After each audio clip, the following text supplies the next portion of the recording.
Les PV Et si sont nous là la pour... les PV, est-ce qu'on dit avec la bouche que j'ai les PV? Si vous avez les PV publiés, il y a tout mal publié, ça part.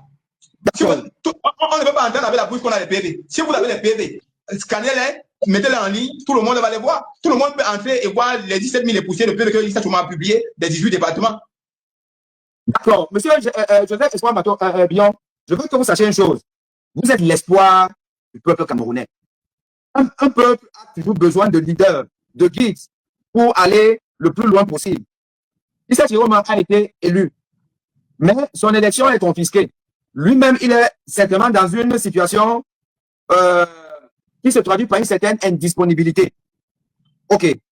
Mais le peuple a des élites.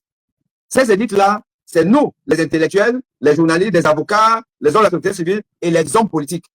Et nous devons éduquer justement le peuple à comprendre que c'est lui qui a la clé de sa solution. C'est lui qui est souverain. D'ailleurs, même les institutions internationales, les pays étrangers ne peuvent rien quand ce peuple-là ne prend pas son destin en main.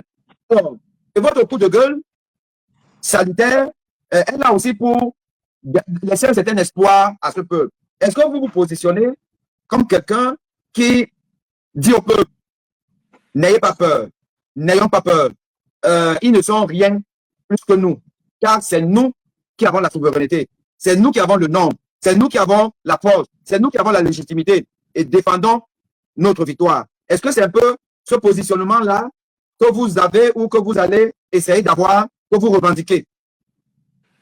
D'abord, quand on parle...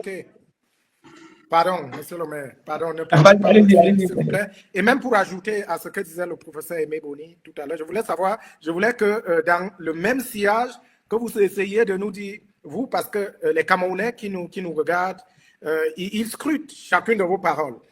En tant que personnalité politique, permettez-nous de dire, de premier choix, comment est-ce que vous interprétez le plan de résistance qui a été mis sur pied jusque-là? Comment est-ce que vous pensez que on pourrait faire mieux pour revendiquer cette victoire aujourd'hui? Moi, je pense que ce qui se fait en coulisses est 10 000 fois plus important que ce qui se fait en public. Je comprends que le peuple a faim de voir les actes concrets, mais l'immédiateté n'a jamais apporté un véritable résultat. Ne voyez pas la phase que certains essaient de vendre là pour décourager certains. Ça ne sert à rien. Aujourd'hui, sur le plan international, des actions très puissantes sont en train d'être menées pour que la victoire de Issa Chiroma Bakary soit reconnue. Quand vous êtes un État dans une globalité. Le Cameroun n'est pas un État en dehors du monde entier. Ça, c'est les histoires. Ce n'est pas la première fois. Le Cameroun n'est pas une découverte. On a vu Yaya Jammeh en Gambie refuser de laisser le pouvoir. Mais est-ce qu'il est parti? Il est parti, non?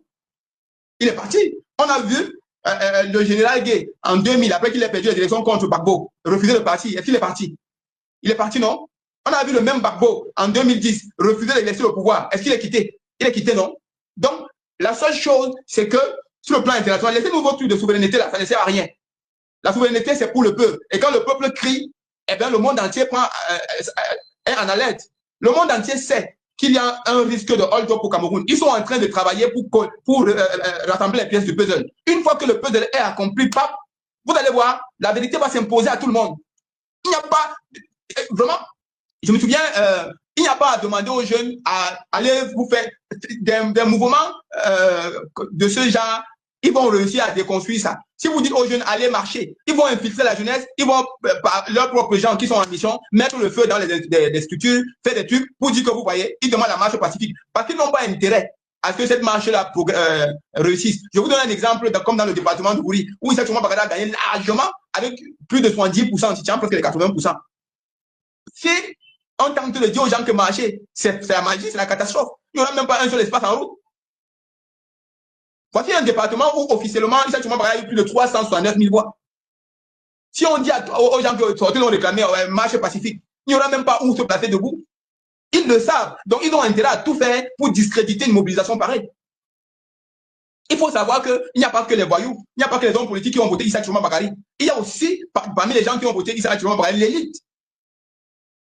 Il y a les bureaux de vote comme à Bonanjao, comme à Dominique Salvo, partout autour du quartier général où Issa Chiroma Bakary a gagné. Douala premier, c'est un quartier d'élite. Issa Chiroma Bakary a gagné. Douala deuxième, Issa Chiroma Bakary a gagné. Douala troisième, il a gagné. Douala quatrième, il a gagné. Douala cinquième, il a gagné. Douala sixième a moins de 3000 électeurs au Pôle Biaga avec un peu de voix. Ça ne représente même pas 1000 voix. Il n'a même pas eu 1000 voix, Douala sixième. Donc, c'est carrément pas ça ne représente même pas un quartier de Douala 5e.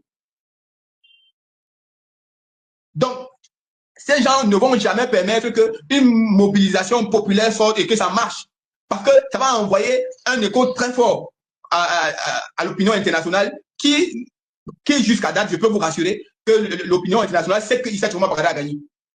Et même si on fait en forme de vous donner l'impression qu'il n'y a pas de négociations, il y a les négociations. Il y a les négociations jusqu'à ce qu'il y a. Monsieur le maire,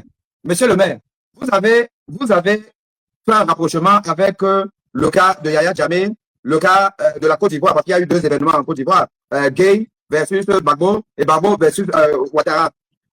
Je veux bien. Mais prenons par exemple le cas de la Côte d'Ivoire et le cas le plus récent, puisque ça nous parle, le conflit Gbagbo-Ouattara. Il n'a pas duré autant que ça. Bon, là-bas encore, je crois que jusqu'à aujourd'hui, on peut dire que c'est discutable.